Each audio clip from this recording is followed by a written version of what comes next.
ITB Berlin, genau, mit dem Verband der Veranstaltungsorganisatoren VDVO. Und hier nochmal der Hinweis, gehen Sie bei Slido ins Netz und seien Sie dort unterwegs. Chatten Sie in unserem virtuellen Café und nehmen Sie direkt Kontakt mit unseren Experten, unseren Referenten auf. Wer von Ihnen ist nicht auf irgendeiner Plattform in den sozialen Medien? Sicherlich fast alle. Und einige von Ihnen sogar auf mehreren, und zwar um ihre Sichtbarkeit für sich selbst oder für Unternehmen zu erhöhen. Das ist bestimmt gar nicht so einfach. Aber wussten Sie schon, dass diese Kanäle auch genutzt werden können, um für vertrauensbildende Maßnahmen zu sorgen? Auch in der Online-Kommunikation. Wir bekommen jetzt dazu Best-Case-Beispiele aus virtuellen Veranstaltungen von Irina Graf, Gründerin zum miceblog und Event Planner Talk, Heidi Legelein, die Geschäftsführerin The Mice Guru, und Elina Jutelyte, Gründerin von Endo-Exo-Event Management und Consulting. Gute Unterhaltung. Hello, Elina and Heidi. It's a big pleasure to have you here for this session, and we are going to talk today about trust. We know that, and we are used to build trust at face-to-face events, but now, when everything is moving into the virtual world, we need to learn how to build trust online with our clients, with our suppliers, sponsors, and other stakeholders. So in today's session, we are going to talk about building trust through social media and online communication, base case examples from virtual events. So I want to hear from you, starting with you, Elina. How building trust online differs from building trust at face-to-face events?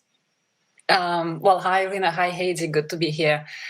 To answer that question, I probably have to revert it a little bit. I think we were building trust already online for a while, right? Because in order to get people to come face-to-face when we used to do live events, we had to convince them and build the trust online. So that is nothing new to us, let's put it like this. And building trust online comes from so many perspectives, and there are so many elements into it.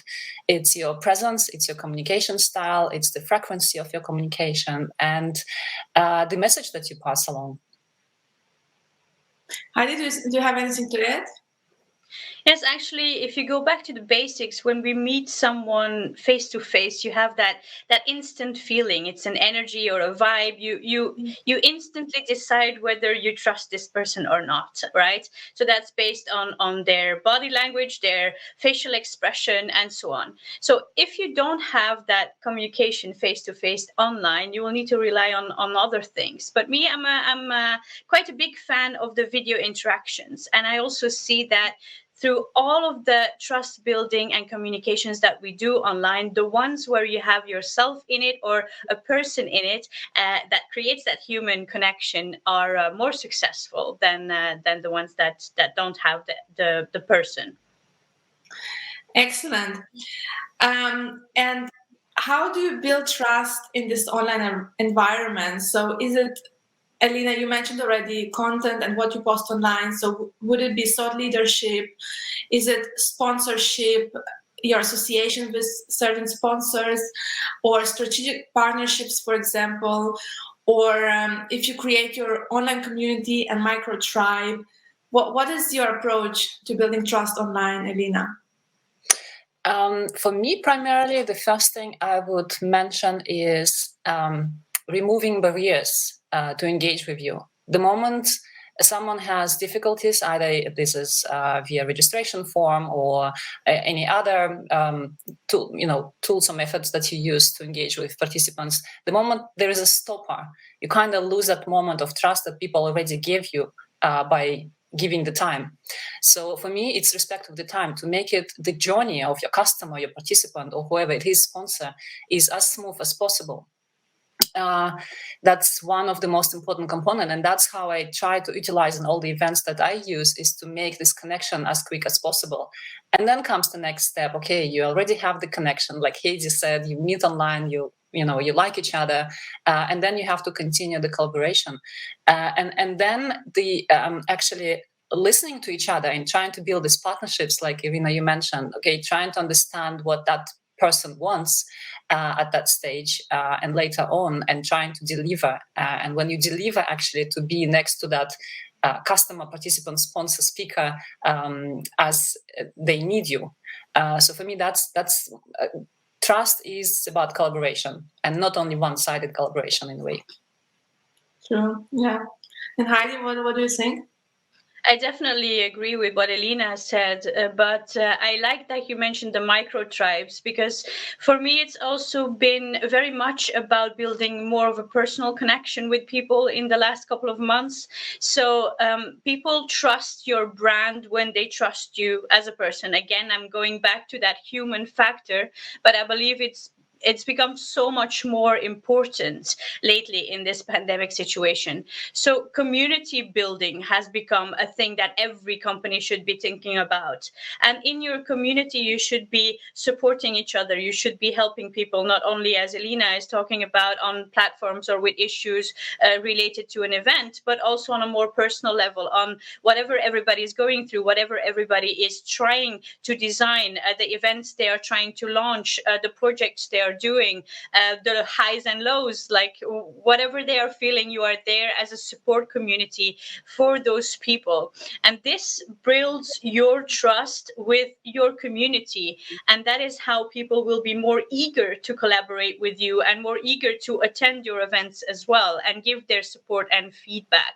And you can build on that. So again, that human factor, community, micro tribes, and of course, your content is very relevant. So I'm not saying you should only be there to have to give someone a shoulder to cry on. You should also put out valuable content related to what it is that you do, but you build a stronger relationship through community and micro tribes, definitely. Yeah, definitely. I think community is the future of virtual events. And can you share some examples of events that you think that they are doing well? They are able to build trust online, and we can highlight your events. For example, Elina, you hosted the Freelance Business Month. It's a 1 month long event, so definitely enough time to build trust online. And Heidi, you hosted the digital trip. It's a 2-day event, so very difficult, different event durations. So maybe you can give us examples how you built your trust with the audience. Yeah, absolutely. Well, 1 month event was a great experiment and definitely lots of learnings. But we started, so it's a new project, right? We never done a month-long event online, and ultimately it's a very ambitious project. So the goal was to convince people that this is something worthwhile their attention.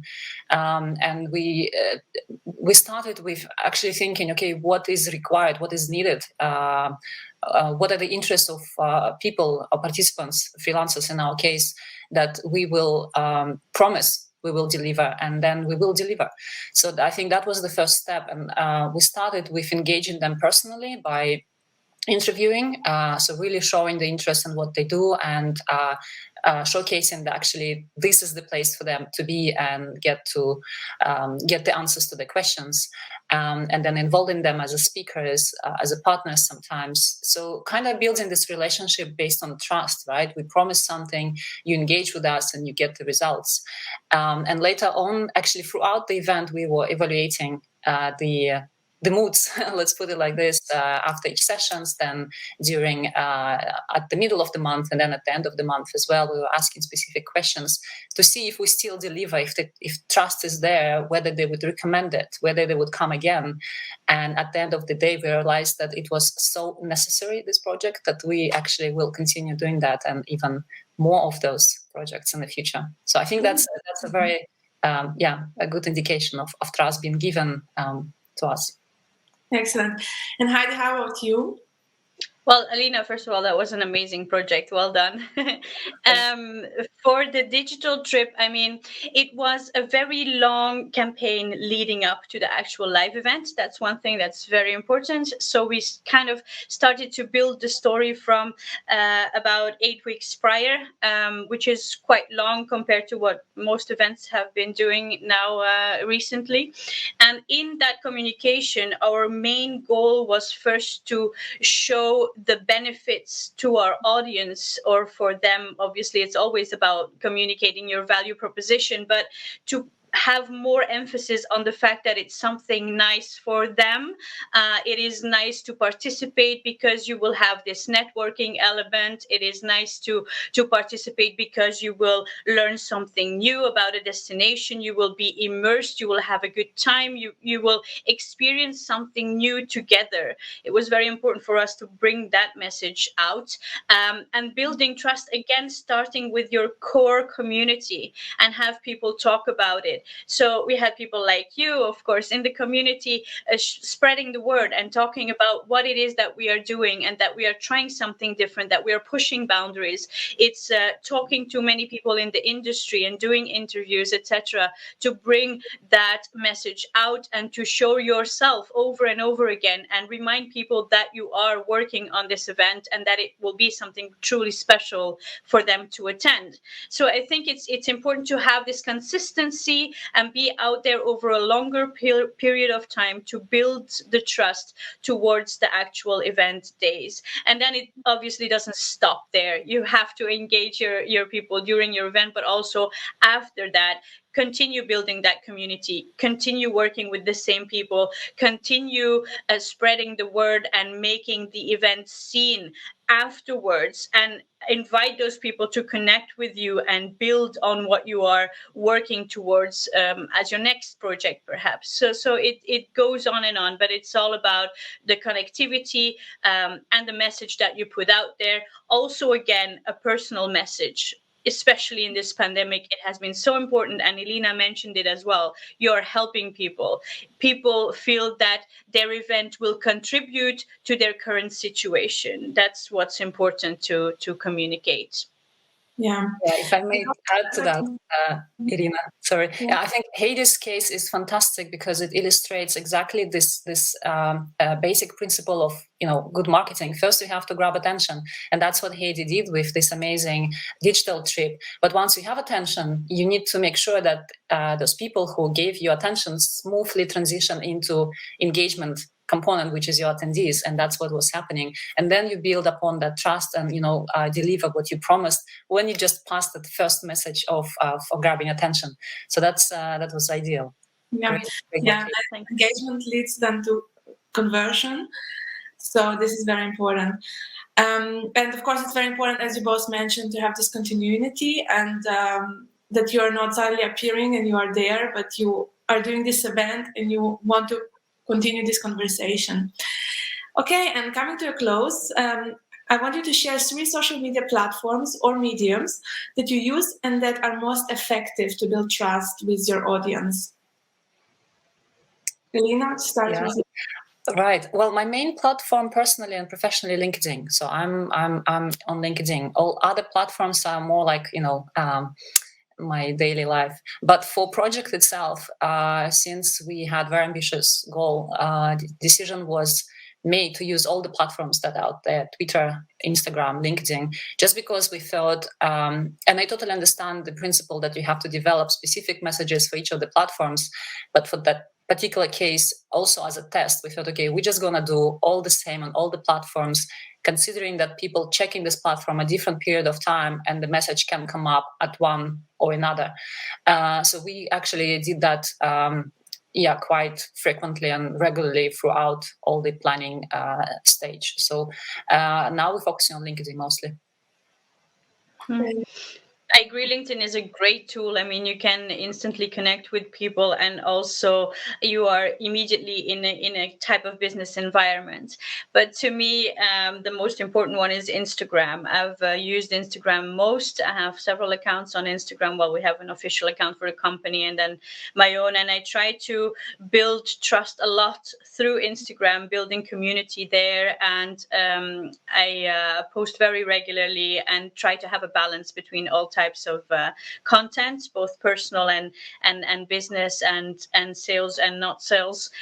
So that is definitely my number one channel, because I also feel that there's a lot of people in our generation and also people that are now on decision-making level in the event industry that are very, very active on Instagram, and you have a bit more of an instant connection there than you would have on LinkedIn where there's still a kind of barrier in connecting with somebody new. And then the third channel for me after Instagram and LinkedIn would be Twitter. Twitter, you are very active on Twitter, Irina. Twitter chats are amazing. I am not equally active there, but I do get a lot of information from Twitter, and it's great to see how people are interacting there as well, related to all kinds of relevant topics. Yeah, absolutely. So each platform requires different type of content, a different approach. And I agree with you, Heidi, that when people are on Instagram, they have a different mindset. They're more in the exploration phase, a bit relaxation, inspiration, and LinkedIn is a bit more on the business side of things. So thank you very much, Heidi and Elina. Very interesting insights. To conclude, maybe how people can get in touch with you and where can they find you? I guess for both of us, LinkedIn, Instagram, Twitter, all of that is open, so feel free to connect. Excellent. Yes. Okay. Thank you very, very much, and see you soon. I hope also in real life. Thank you, Irina.